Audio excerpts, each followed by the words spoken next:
21वीं सदी के विकसित होते भारत के सामर्थ्य का, उस सामर्थ्य को देखने का, उसके प्रदर्शन का एक विशेष दिवस है। आजादी के अमृत महोत्सव के इस ऐतिहासिक कालखंड में 1 अक्टूबर 2022 ये तारीख इतिहास में दर्ज होने वाली है।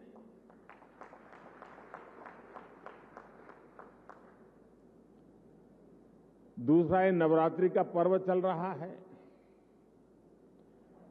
शक्ति उपासना का पर्व होता है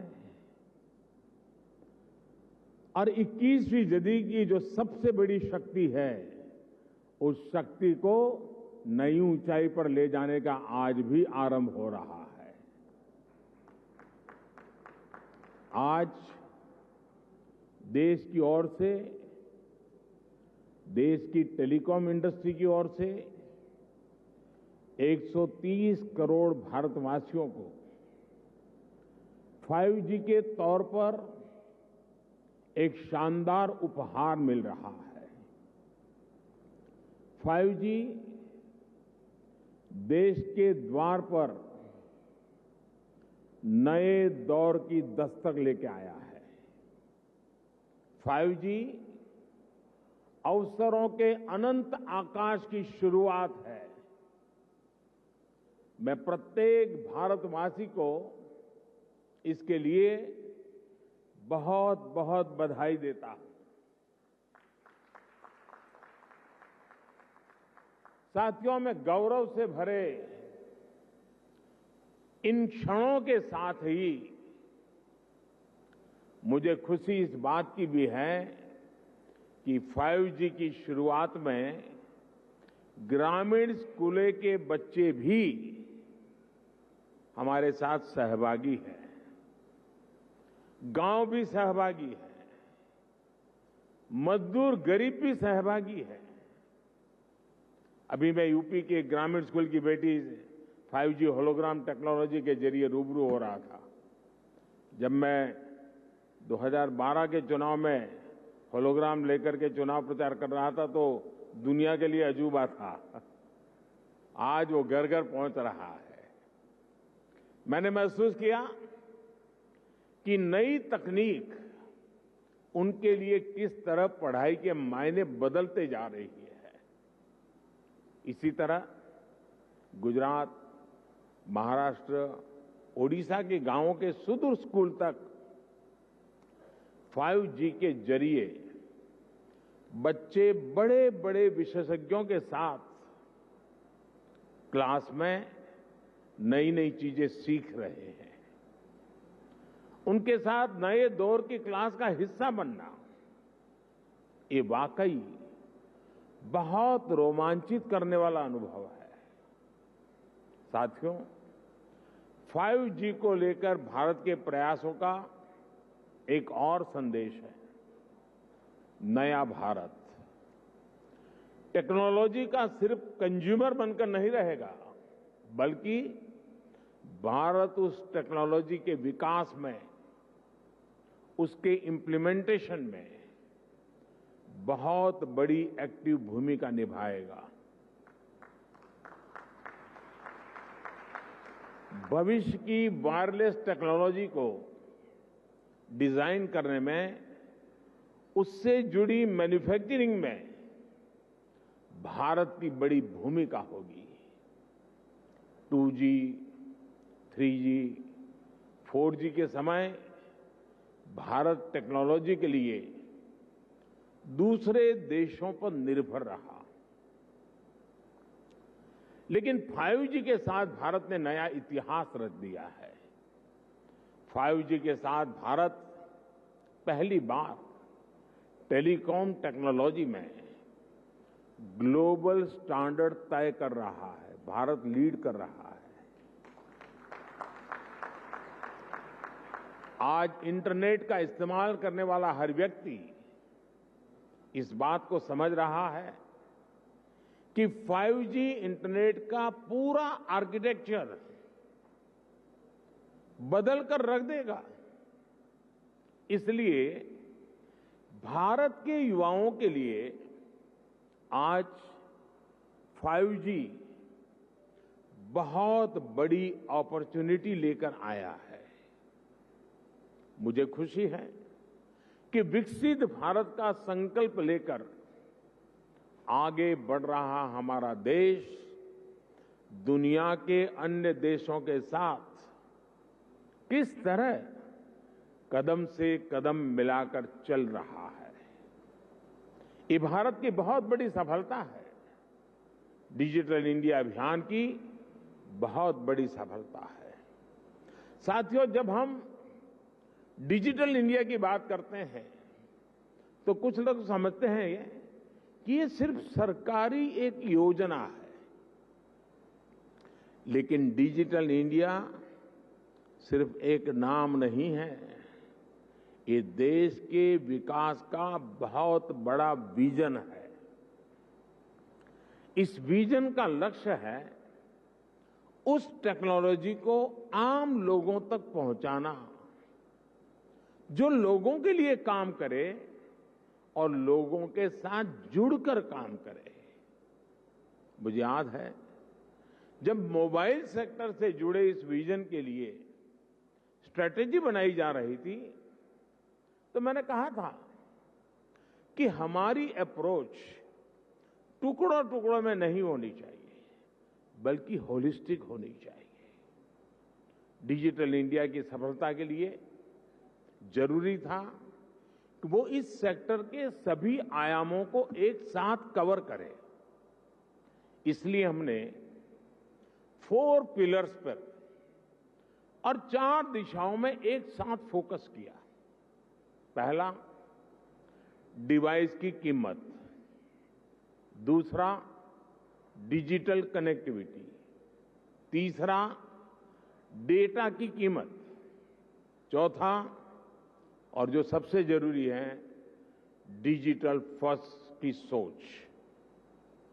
साथियों, जब हम पहले पिलर की बात करते हैं, डिवाइस की कीमत की बात करते हैं, तो एक बात बहुत स्पष्ट है, डिवाइस की कीमत तभी कम हो सकती है जब हम आत्मनिर्भर हो। और आपको याद होगा बहुत लोगों ने आत्मनिर्भर की मेरी बात की मजाक उड़ाई थी।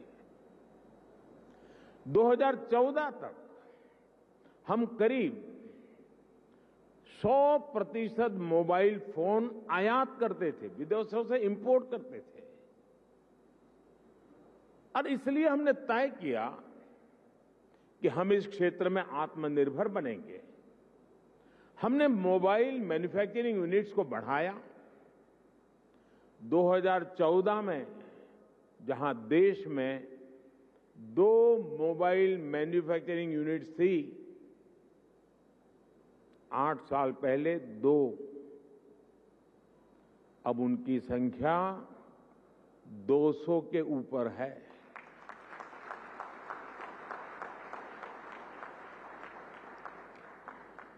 हमने भारत में मोबाइल फोन के उत्पादन को बढ़ाने के लिए इंसेंटिव दिए, प्राइवेट सेक्टर को प्रोत्साहित किया। आज इसी योजना का विस्तार आप पीएलआई स्कीम में भी देख रहे हैं।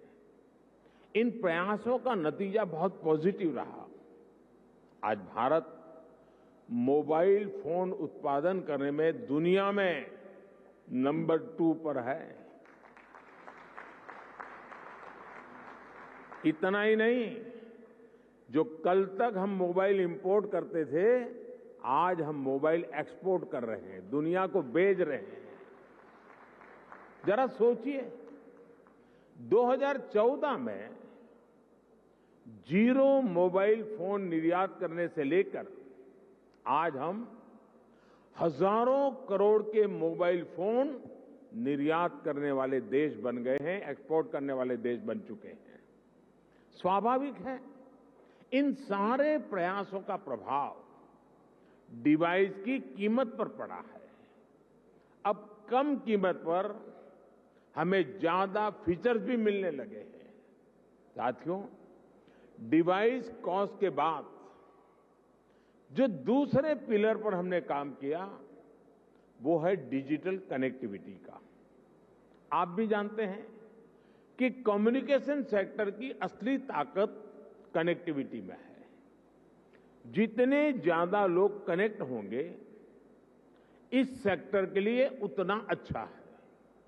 अगर हम ब्रॉडबैंड कनेक्टिविटी की बात करें तो 2014 में 6 करोड़ यूजर्स थे। आज इनकी संख्या बढ़कर 80 करोड़ से ज्यादा हो चुकी है। अगर हम इंटरनेट कनेक्शन की संख्या की बात करें तो 2014 में जहां 25 करोड़ इंटरनेट कनेक्शन थे, वहीं आज इसकी संख्या करीब करीब 85 करोड़ पहुंच रही है, 85 करोड़ पहुंच रही है।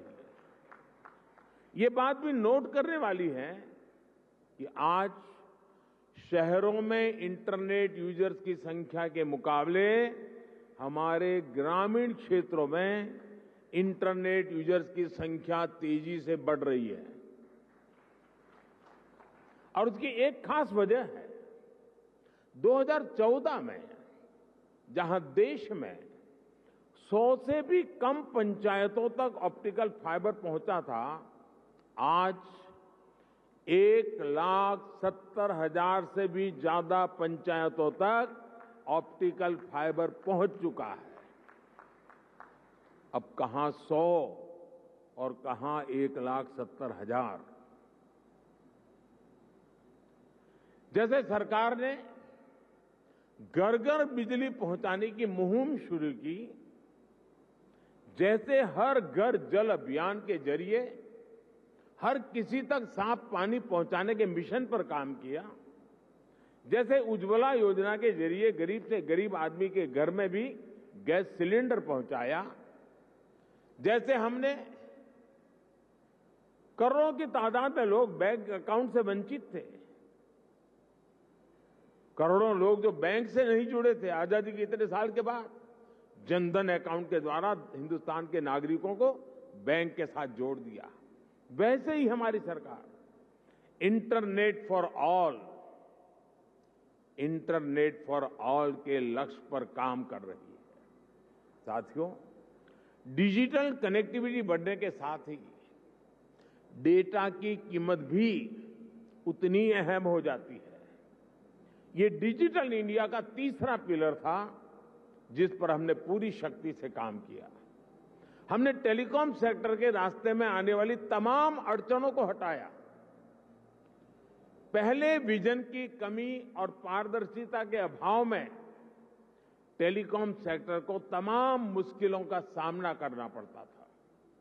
आप परिचित हैं कि कैसे हमने 4G तकनीक के विस्तार के लिए पॉलिसी सपोर्ट दिया। इससे डेटा की कीमत में भारी कमी आई और देश में डेटा क्रांति का जन्म हुआ। देखते ही देखते ये तीनों फैक्टर, डिवाइस की कीमत, डिजिटल कनेक्टिविटी और डेटा की कीमत, इसका मल्टीप्लायर इफेक्ट हर तरफ नजर आने लगा। लेकिन साथियों, इन सबके साथ एक और महत्वपूर्ण काम हुआ। देश में डिजिटल फर्स्ट की सोच विकसित हुई। एक वक्त था जब बड़े बड़े विद्वान, एलिट क्लास, उसके कुछ मुट्ठी भर लोग, सदन के कुछ भाषण देख लेना, कैसे कैसे भाषण हमारे नेता लोग करते हैं, वे मजाक उड़ाते थे। उनको लगता था कि गरीब लोगों में क्षमता ही नहीं है, ये डिजिटल समझ ही नहीं सकते, संदेह करते थे। उन्हें शक था कि गरीब लोग डिजिटल का मतलब भी नहीं समझ पाएंगे। लेकिन मुझे देश के सामान्य मानवी की समझ पर, उसके विवेक पर, उसके जिज्ञासु मन पर हमेशा भरोसा रहा है।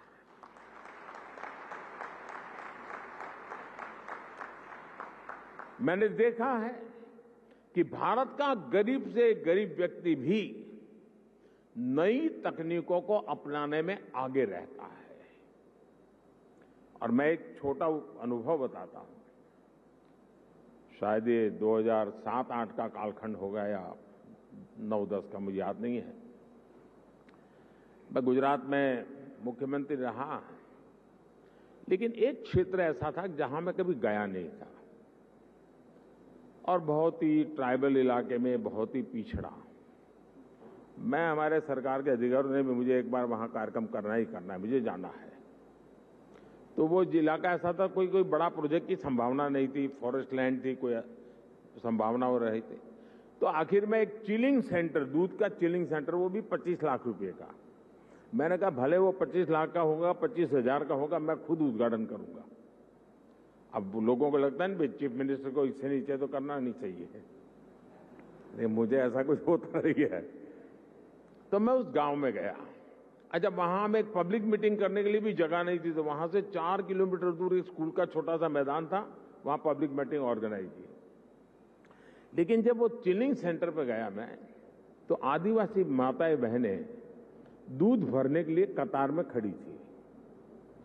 तो दूध का अपना बर्तन नीचे रख करके जब हम लोग गए और उसकी उद्घाटन की विधि कर रहे थे, तो मोबाइल से फोटो ले रही थी। मैं हैरान था, इतने दूर दरार के क्षेत्र में मोबाइल से फोटो ले रही है। तो मैं उनके पास गया, मैंने कहा फोटो लेके क्या करोगी? तो बोली डाउनलोड करेंगे।